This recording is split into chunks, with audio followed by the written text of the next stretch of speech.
little bit better. I'm so happy to have so many of you here today for something that will happen tomorrow. And I'm happy to read the weather forecast. We have better weather than 3 years ago, where we still remember that here in Stockholm when it was raining all the time. So I'm super happy with that. And I will make this short because I have one super experienced person that will help me on stage here.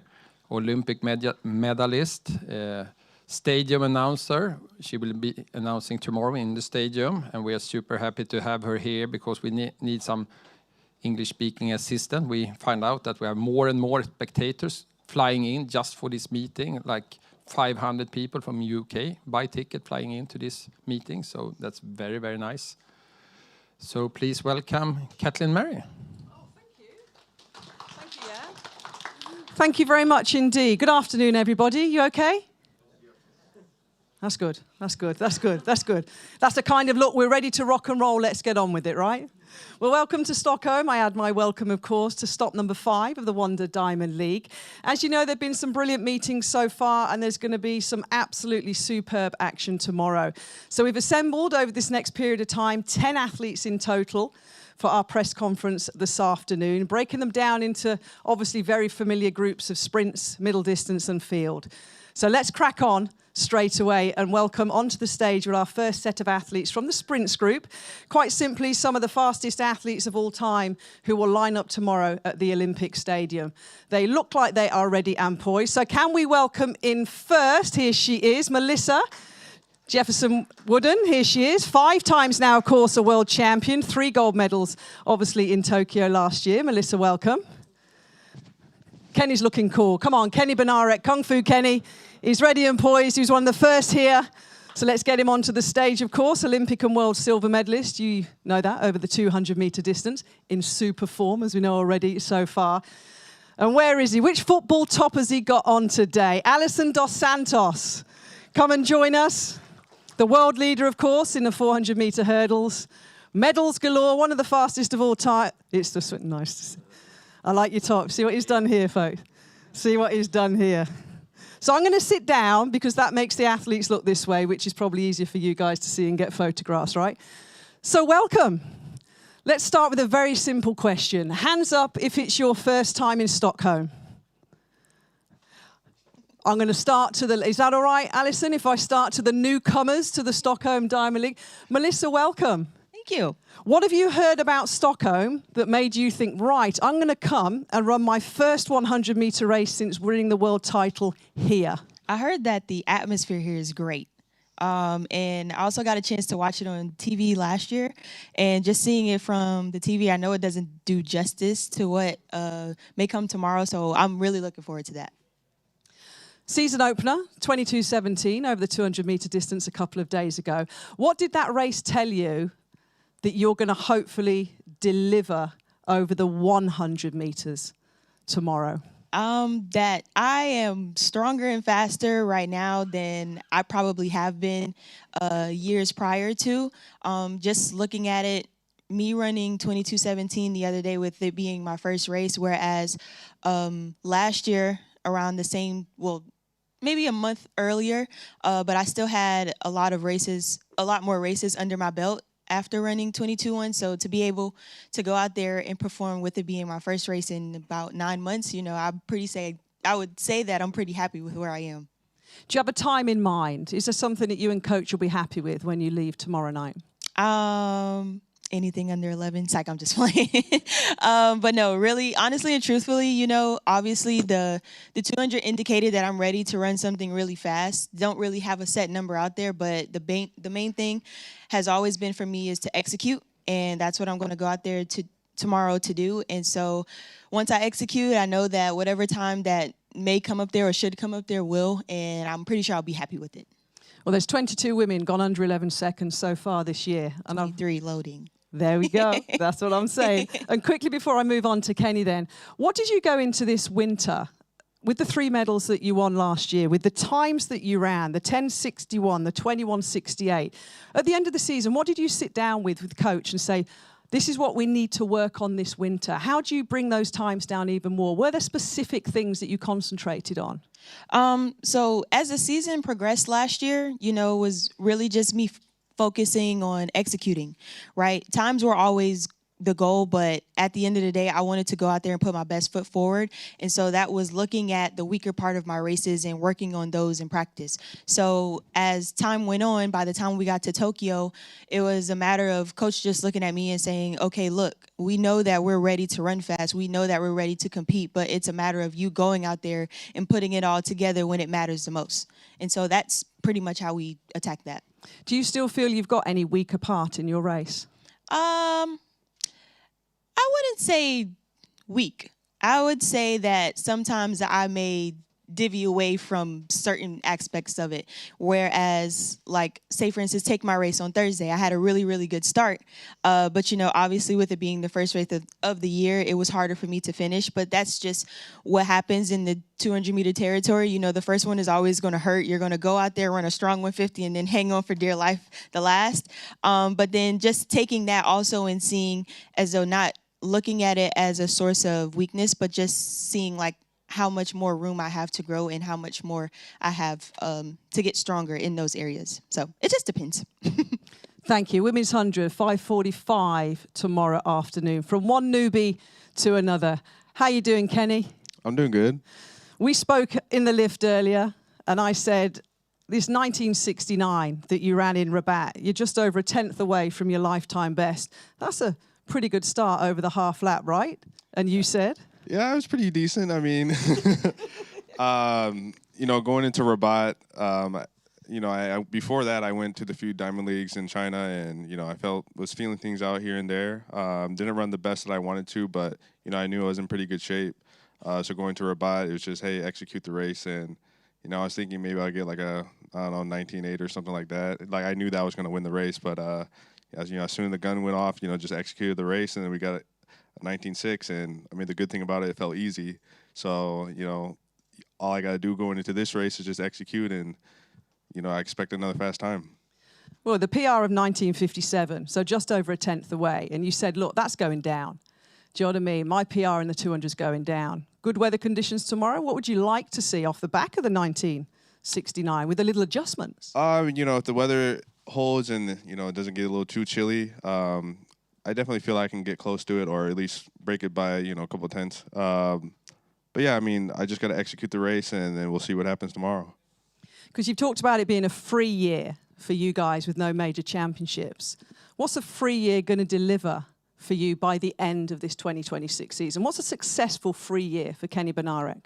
Just being better than I was last year. You know, last season was a pretty good one, even though with what happened at the end, I didn't quite do what I wanted to do. But, you know, just building off of that, getting better, working on the fine-tuning on the small things. You're coming out with a few PBs, going to Ultimate Champs, and, you know, winning the 100 and the 2 is one of my goals, so that would be a success to me.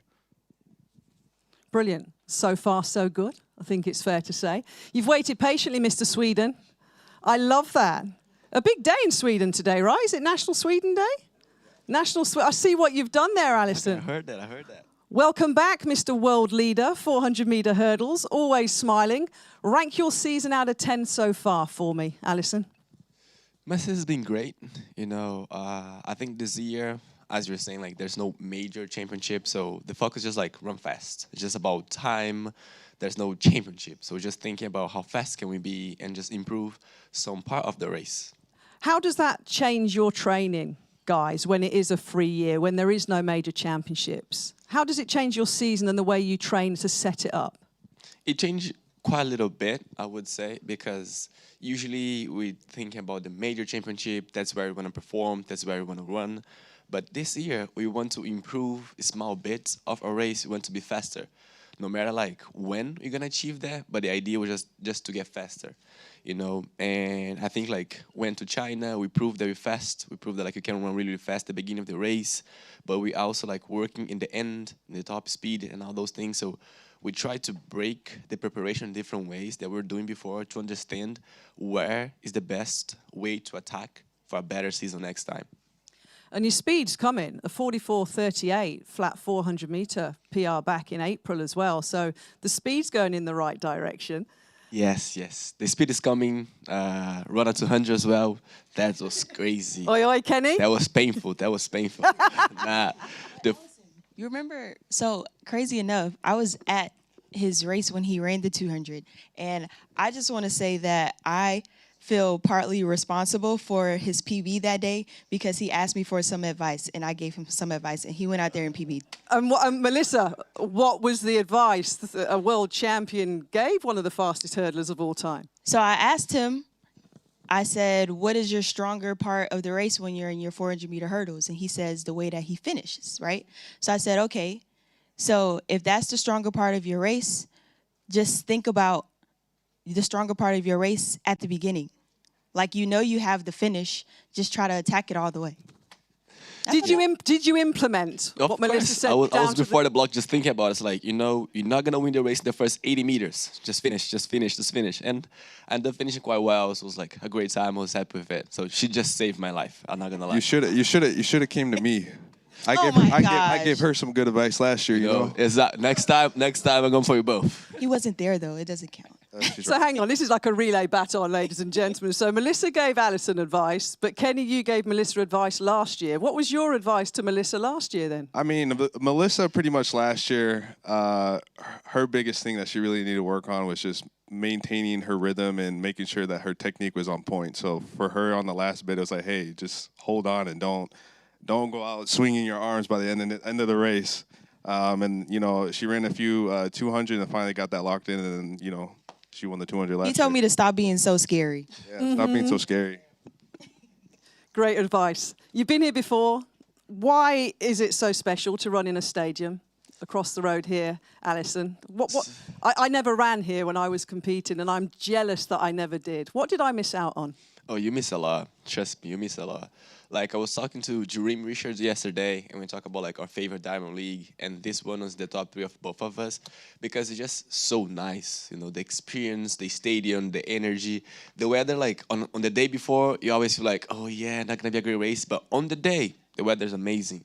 Always good, no wind, the track is fast. It's just a good experience, I would say. It's like, you feel like you belong here, you know, like just like everybody embrace you and they cheering for you, is screaming. The track and the stadium is really, really loud. So that's amazing. Brilliant. Thank you very much indeed. Let's open it up because I'm sure there's a lot of people in the room that would like some questions to you guys. I've got a roving mic. If anybody wants to put their hand up and ask any other questions.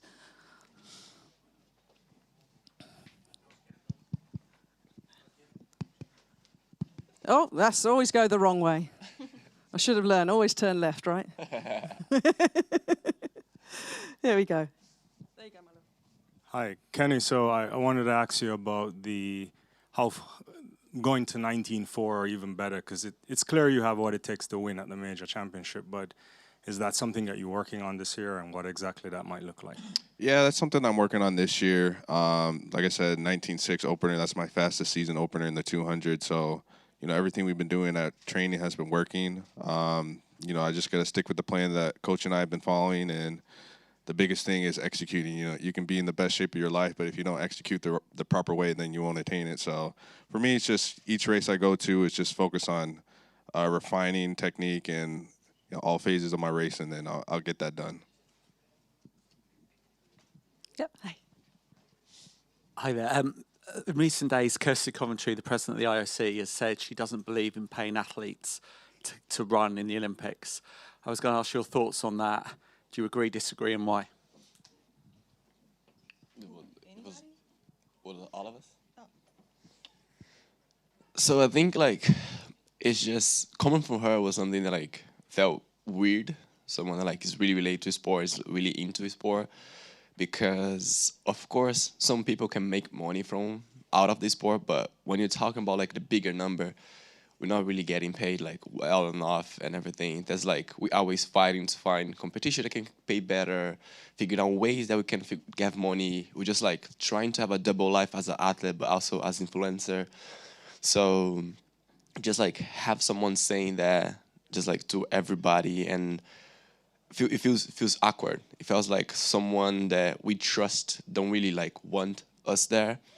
And I think like last year, like last Olympic Games, where athletes was trying to do something, pay the champion, try to like initiate something, because I understand how money in the Olympic Games could be different, but we gotta be paid. You know, that's like one of the biggest event ever, and no one is living there like with money. So in other sports, like in World Cup, who's winning is getting money.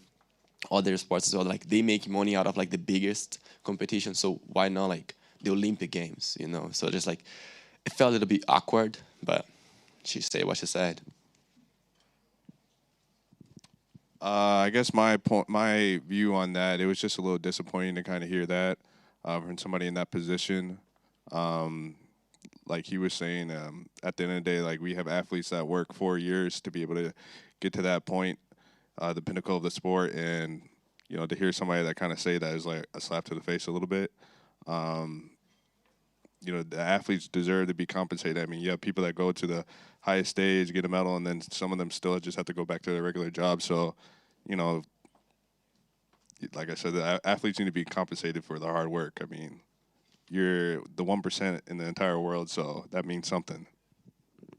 And I would agree with what they both said. I think for me, the thing that really stuck out to me the most with what she said, which I didn't agree on, is that she was also an athlete who, you know, was running or participated in sport and did not get paid. So why would you want the same thing for the athletes who are doing it now, right?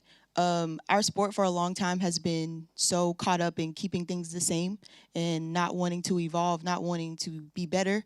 But it makes it hard for us to be able to take a stand in a sense, or want to make a change because we fear of the backlash that may come with it, or you know there may be people who want to you know have a different look on what the sport can be, or what it can bring, something that can benefit not only just the top athletes in the sport but everybody, right? Being able to actually call ourselves professional track and field athletes, I feel like that means something.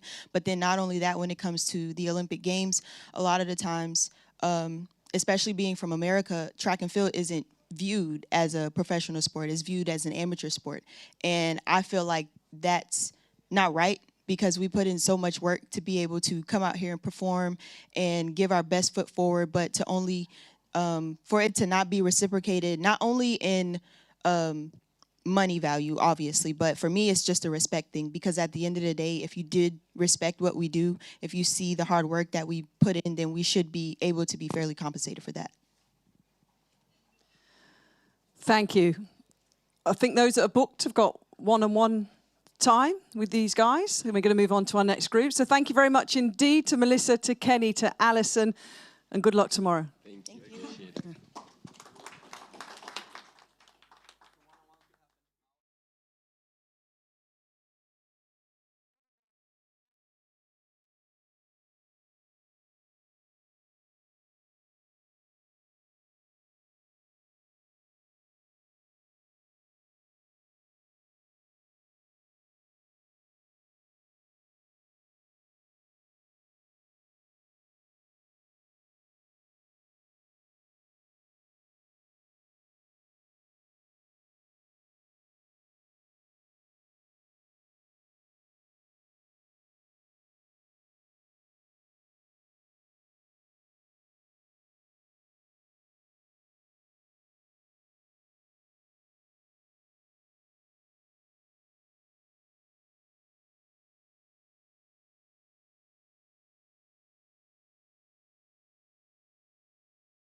middle distance.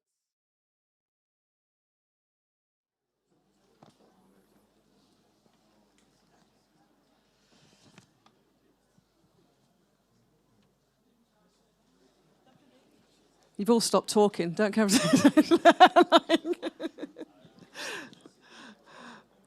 Quiet rooms scare me. Oh, there's Andreas. He's in.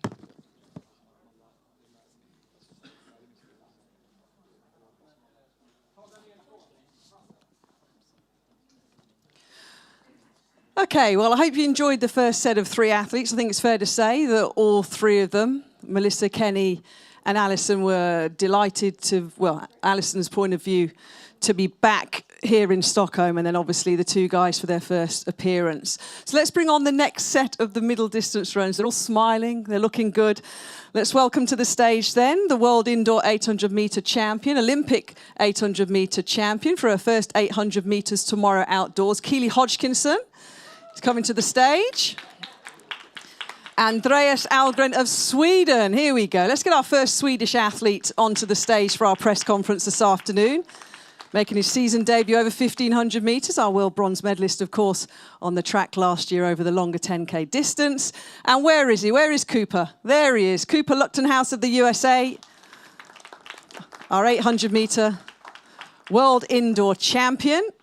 And also his first outdoor 800 metres of the season. So we're bookending, as you can see, with our 2 world indoor 800 metre champions here in Stockholm, which is good. I'm going to start with the biggest smile. Why you stop smiling, Keely? You can't take me seriously, can you, my love? All right. And you've sat in the same seat as Alison dos Santos did with his Sweden football top on. Is there another sport starting soon? A World Cup in football? You're playing the part in terms of that starting shortly. We don't care as much about football, though. Because we're still campaigning to get the stadium, right? Cool jackets, that's a cheer. Well, you look fabulous. Keely, welcome to Stockholm. First outdoor 800 metres tomorrow. Straight in. What's going to make you and Coach Trevor and Jenny at the back happy? I think, when it comes to the 800s, I'm back to what I know and love, which I'm happy about. And the focus tomorrow is I love to open out strong and fast. I think I've done that over the past couple of years. So, yeah, I like to line up and give it my all. And I'm excited to just get things going, see where we're at. And, yeah, just run. That's literally my job tomorrow, to just run. Strong and fast. But we need to put a time on it, Keely. No, we don't. We do. We don't. We do, don't we, folks? We do. And you know why? Talk me through the 400. Talk me through, because that's another PB. You're lowering your 400 metres all the time. Is that key to you getting down to the 1:53 world record time? Is the speed the key, which is why you're working so hard to get that quarter time down?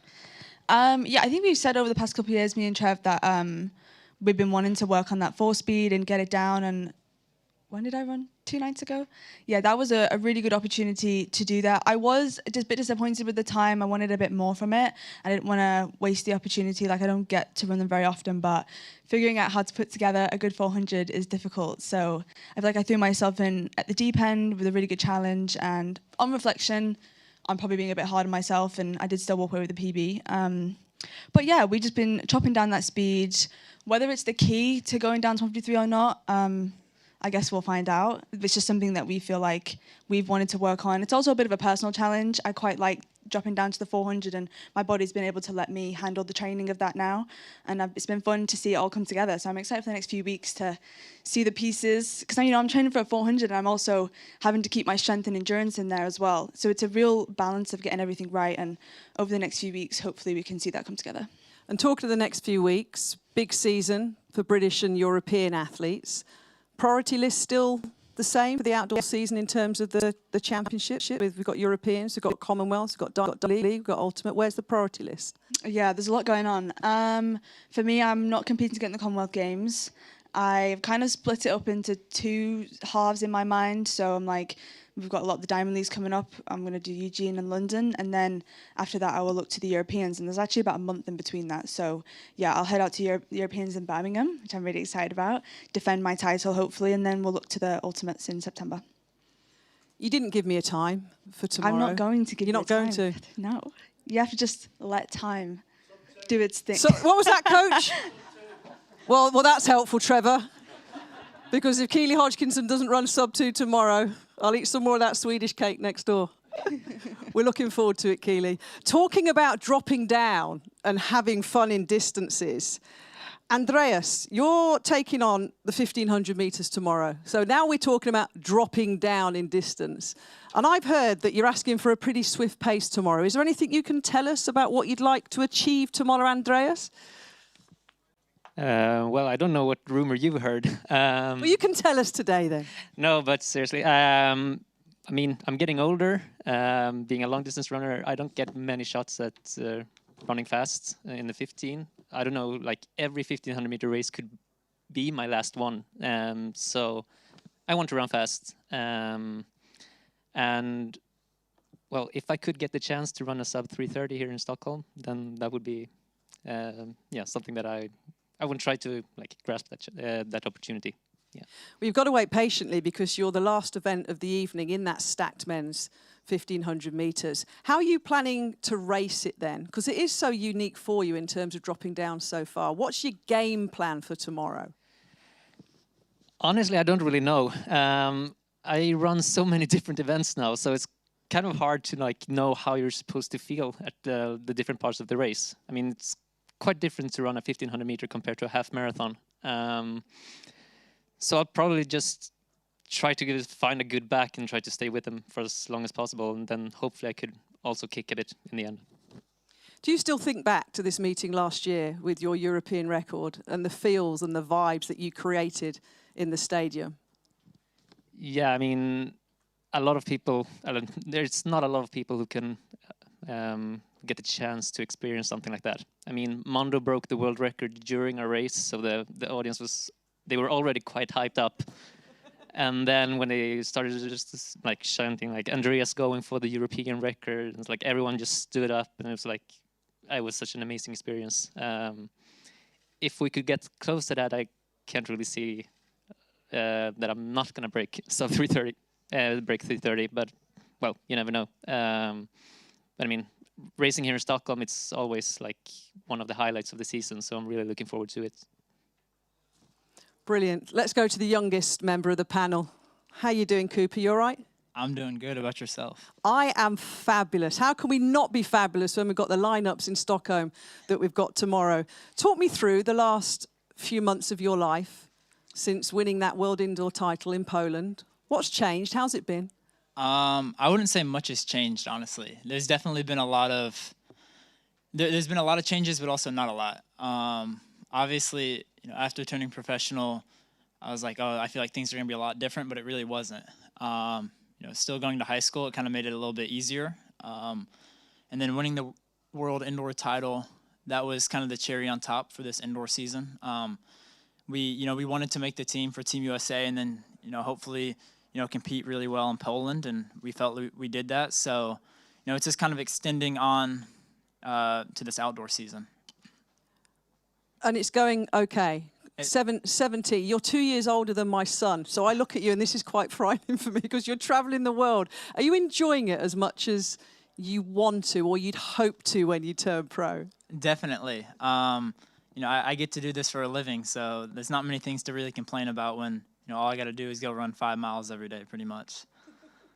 And what you're hoping for tomorrow then? Your first outdoor 800 meters of the year, the same as Keely. I'll ask you a time. You probably won't tell me like Keely, but I'm going to ask you, what's your plan? What would you be happy with? I'm just going out there and competing to, the best of my ability. Obviously, it's a Diamond League, so I'm sure the pace is going to be really fast. I'm not sure what it is, but I just want to put myself in a good position and see what we can do over the last 400 meters. PR answer. Say again. Sub 2. Is that Trevor? Who said sub 2? We'll take that at the back there. Say again, Keely. That's a great PR answer. Love that. I love that. I know. The first thing is I used to give them as well, so I can't hate. Do you know what I mean? What's the biggest learnings though, Cooper? So you went to the World Championships last year, youngest ever male in the Team USA at 16. You took those learnings into the World Indoor Championship and took the gold. What are the learnings now then that you're taking from that World Indoors into this season? It's been such a huge year for you, and the progress you've made. Yeah, probably realizing everyone at this level is very good. Like whenever I raced, high school races, it was obviously way different. And then moving up, and it's like every race, especially in the Diamond Leagues, you have to run 142 to just be in the race. So, that was a big change, and I feel like I learned that in Tokyo a little bit. It was a whole different experience, and just the talent level there was, obviously very good. But I feel like I've learned really well, especially from this indoor season at World Indoors, that you have to be at the top and be at the best you can to compete well. Final one then before we open it up. Andreas, where does this fit in to your season? We talked to Keely about the European Championships, and you cover so much from road to track. Where does it fit in? What's the plans? Well, it's in a very intense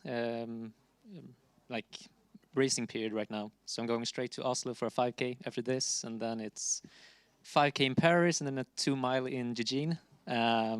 Then I'm gonna have a very nice training period ahead of the Europeans, where I'm probably only doing the 10K. I don't know if I race very well in the 5K, I might do a double. Then we'll see. It's like after that there are like 2 different roads that you can go. Either go for the Diamond Leagues and the Ultimate, or you go for the half at the World Road Championships. So I have to see what I feel like after that. So you'll make that decision further down the line as the season continues, yeah. Right? Perfect. Let's open it up then before you guys have some little one-to-ones. Let me go straight down the middle line here. She will run sub 2 minutes because coach said. I'll be brief. I have a separate question for each of you. Keely, you've become one of the superstars of British athletics, but I read there was a time when you almost quit, but for your father buying you a special pair of shoes. Do you recall what those shoes were? Yeah, they were a pair of Nike Blazers. I don't know if you remember them back in like 2012. They were like a real big thing, and I was racing my county championships, and I was on a bit of a love-hate relationship with track at the time, and I was so nervous because it was me and this girl, and it was like going to come down to the wire. In the end, I won by 0.01. Just got it, but I think my dad, I kind of call it a bit of a pivotal moment for me, because although I don't always agree with like not forcing but like bribing your kids to do something, it actually really works, because it really put me out of my comfort zone and showed that I could do something, and I got a nice little reward. I got a gold medal and a pair of Nike Blazers, so I was very happy. Fantastic. Andreas, on your way to setting the European record last year, cameras caught Daniel Stahl chasing you in a corner and cheering you on. Did you hear or see him, and do you feel that him chasing you helped you break the record? I mean, it felt like he was like 30 centimeters from me, and he's got a quite loud voice. Yeah, do you remember what he said? So yeah, I was almost like a little bit scared. I think I almost like did a little bit of a flinch. Yeah. So yeah, he was the like only guy that I could like actually hear. But yeah, maybe it helped me. If a guy like that was chasing me, I think I'd run a little faster too. And then Cooper, welcome to Stockholm. Has there been a moment yet in your career where you thought, oh my gosh, I can't believe this is real? And is there an athlete that you're racing with or that you've met that a younger you would be so impressed with? Stockholm has been great, first of all. I think the first moment I always think of was from USA's last year, when I was second and made the team for Tokyo. I don't think, honestly, anybody expected that to happen, not even myself. So I think that'd be the moment. And if there's, honestly, any athlete that I personally want to meet, it'd actually be Max Bergen. Just because when I believe I was 14, and he has the 14-year-old world record for the 800, and that's what, I was like 0.03 off of it. And I was like, man. And at the time, I didn't really know the professional side. I was like, who's Max Bergen? And then I watched the Olympics that summer. I was like, oh, okay, this guy's pretty good, obviously. So, just when I first saw that record, that's somebody that, I looked up to when I was younger. And, it'd be really nice to meet him. Of course. You're becoming a role model. Do you have any advice for younger athletes that are looking to you and to follow in your footsteps? Just enjoy it all, the good and the bad. There's going to be a lot of bad, but there's also going to be a lot of good. Even when you're thinking like, man, I don't want to do this anymore, I think you can learn a lot from that, and that's honestly when you can have the most growth. Cooper, just curious because you know you're so young and you've achieved so much, and there's a Kiwi lad who I think at 17 ran a 3:48 mile. You know, there's this insane generation. I'm wondering if you're a student of your event. Are you aware of you know guys like Jim Ryan and Rick Walhooter and Johnny Gray, the greats from US 800 meter running? Have you studied that stuff? Yes, sir.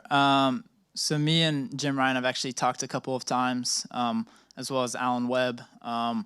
Talking to those two have kind of helped me slowly throughout the process of just, simple things that maybe a 17-year-old wouldn't think about, like sleep. I sleep very well, but he was like, you should probably get maybe an extra 30 minutes or an hour just here and there. And then, just talking about, especially with Jim, with how different the training was from different times, just, hearing what he did and what I've done and just the different things that, people did in different eras. I think you can learn a lot from the past, but also a lot from the future.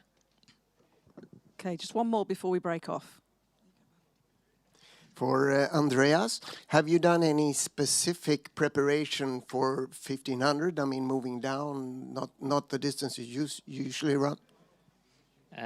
Yeah, so since I got back from China, I've obviously done a lot more speed work than normally, and feel like I've got quite a good response from it. So I think that I should be in better shape than when I raced my my PR. So I think I feel pretty prepared. But it's always quite a balance since my main focus is the 10K in the Europeans. You can't change too much in your training, but I've done, some specific work. Thank you very much. 3:32, 2023, that's a PB you're looking to break. And I know you're a very detailed, statistical, analytic man, Andreas, so we're looking forward to it. I'm sure those that are booked are going to get some one-on-one time with these three guys now before we have our final set of athletes. So thank you very much, and good luck to Cooper, to Andreas, and to Keely.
Excited about what they're going to do tomorrow. A few of the athletes being cagey about what they're going to run, how they're going to run it.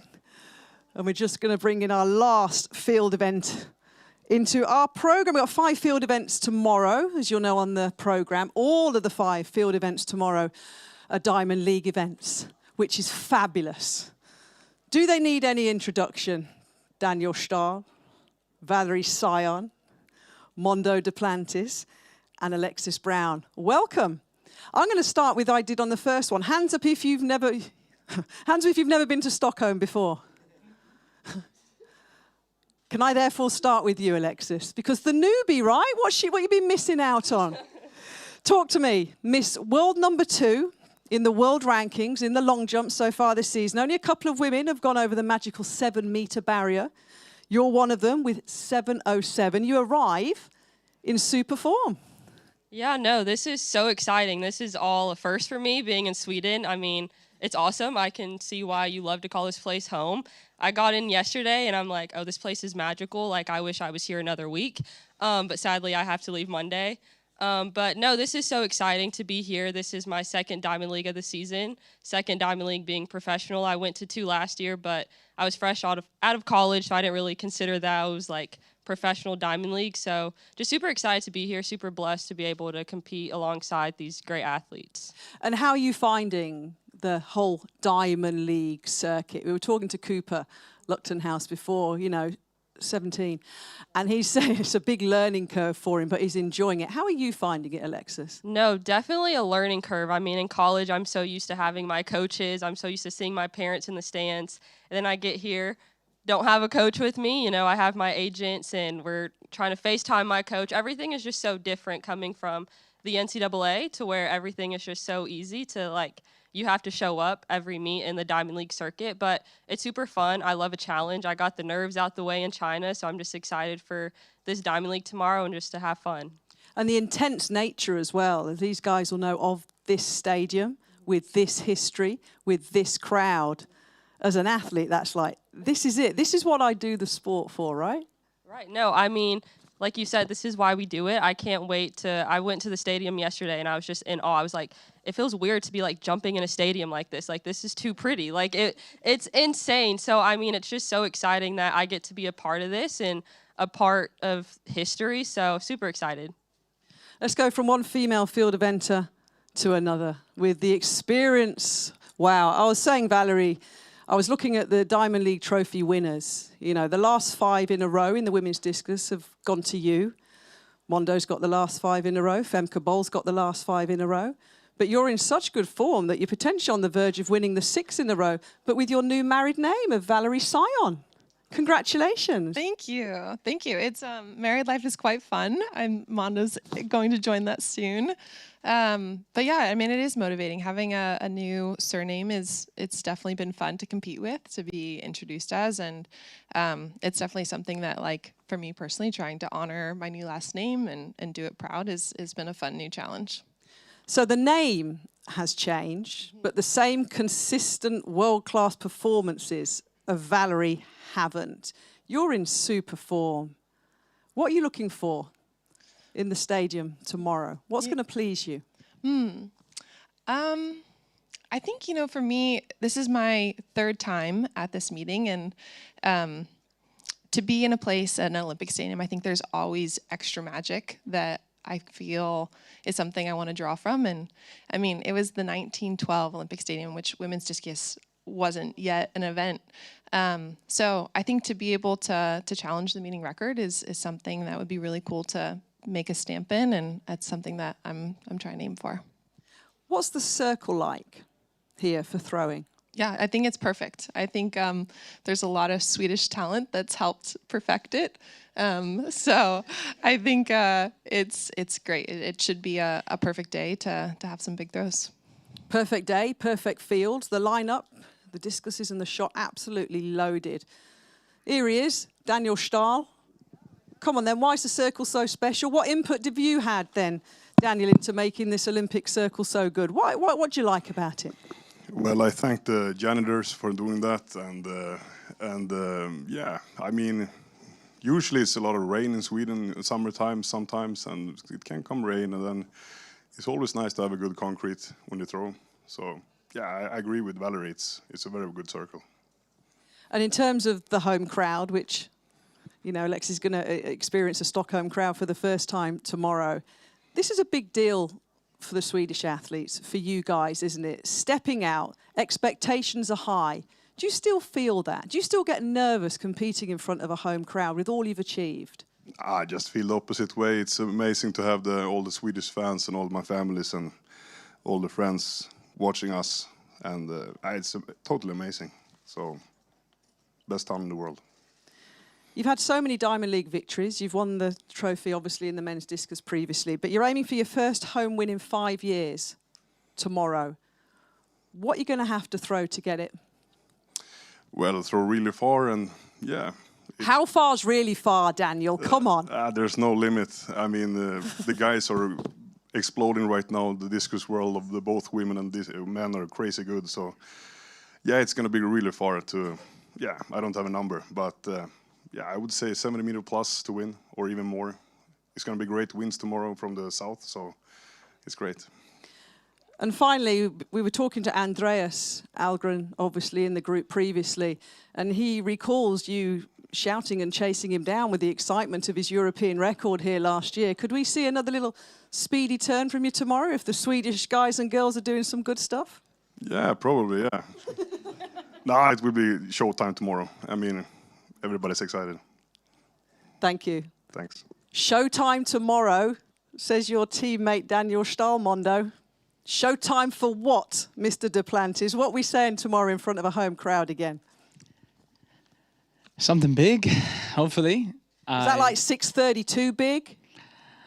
I hope so. Well, the weather actually looks quite decent now, because and that's I would say that's the biggest thing when it comes to here, because I always have I just have everything, the juices flowing when I jump here in Stockholm, because it means a lot, and it feels like extra weight and extra importance. So I just really want to make sure that I put on as good of a show as possible. And last year was like the biggest dream ever, because it was so important to me to break the world record here. But then also it's like 90% of the time you don't even really have the chance because the weather can be shit.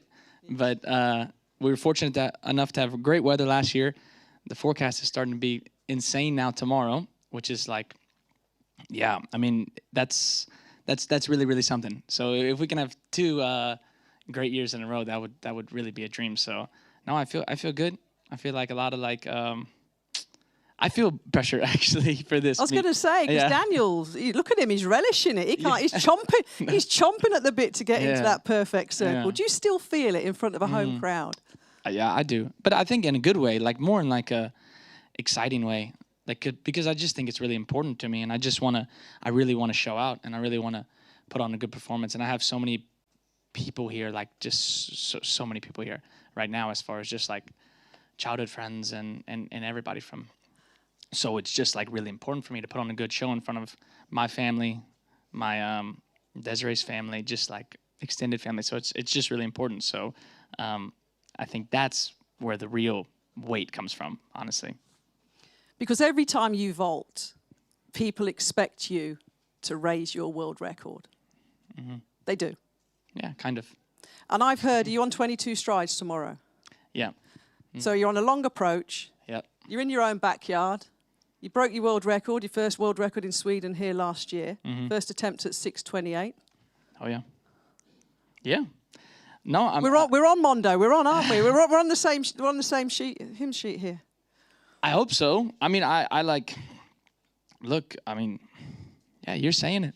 You're drawing it up right now for me, and it's just up to me to really just go out there and just go perform. Basically, I mean, I feel really good. Like you said, I do have the 22 steps, which is still pretty fresh to me. I've done it twice now, and that's the only times I've ever even done it, honestly, because it's a little bit too long for training and whatnot. And so, no, I feel good. I feel like I'm ready for it, and I'm just excited to be back and be here, and it just takes one good jump. That's the beautiful part about it. If you just line one up and you line the right one up at the right time, then it can happen.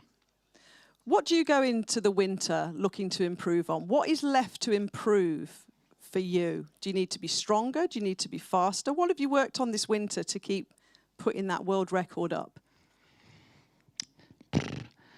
I just spend time in the studio and just hope that I just get better in the track. You know, I don't even do much. No, that's what people think I do, though. Honestly, I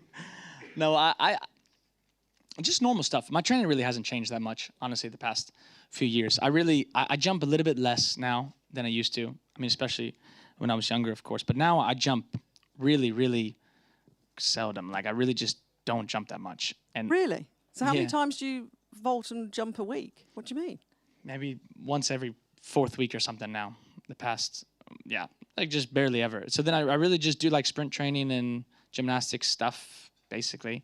And just like kind of like my normal schedule, I would say, with just less jumping, because the time goes really quick, you know? I've been jumping for a very long time now at this point, so I just feel like it's more beneficial for me to get some extra training in now at this point rather than doing like the technical sessions. And that's worked for me, and I feel like it's made me being able to kind of withstand just the travel and competing and whatnot. And so I really just save like the hardcore stuff for the meets. Right, let's open it up then. Let's have a question. And it's a busy week, right? You've got a lot going on with celebrations, with families and stuff. Tons of stuff always, yeah. He's got tons of stuff going on. If you know, you know. Thank you. I just have 2 quick questions, one for Mondo, one for Daniel. Mondo, who are you most looking forward to hosting at your upcoming nuptials? And are there any producers that you're looking forward to working with in the future? I have a lot of friends here. I have a friend here, actually from Louisiana, that he hasn't seen me jump since I was a teenager, since I was just like a kid basically, and he's like one of my like top 4 childhood friends too. So that'll be really cool. That'll be really special to host him and for him to be able to see me jump tomorrow. And so hopefully I can put on a really good show for him, I would say.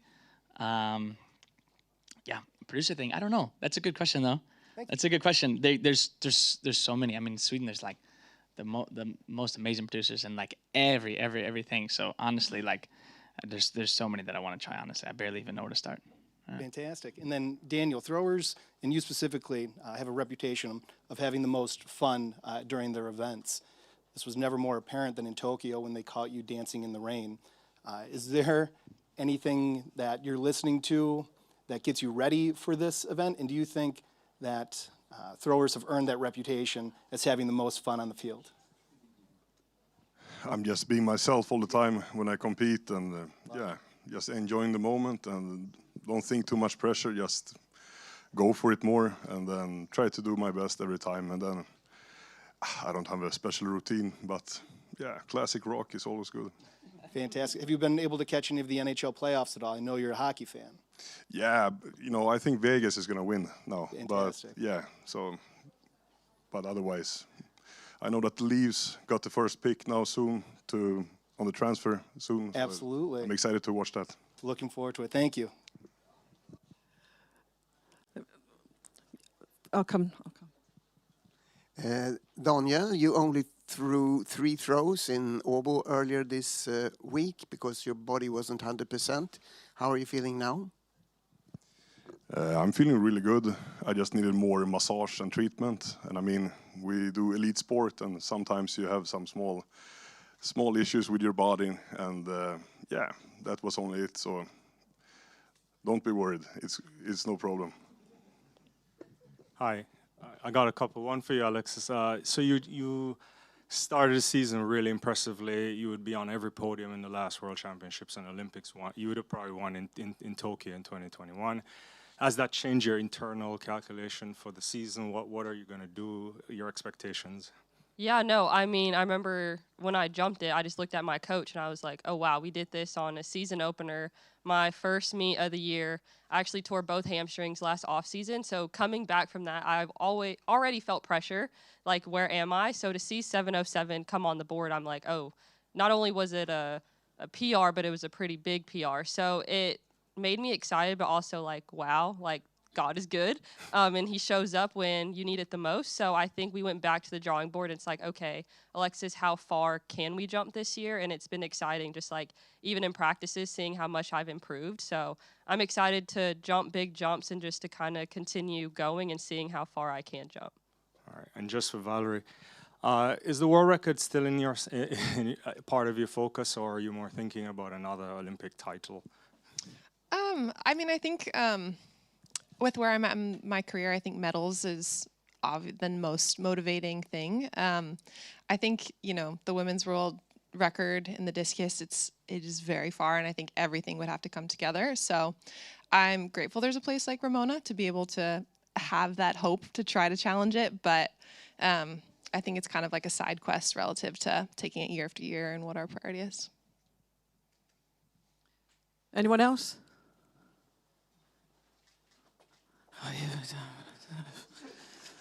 I'm not as quick as I used to be, bear with me. 49 days have gone. There we go, sir. Just one short question from Mondo. Have you decided if you're going for the world record tomorrow already, or are you taking it as it comes? I mean, it's where my mind is at, honestly.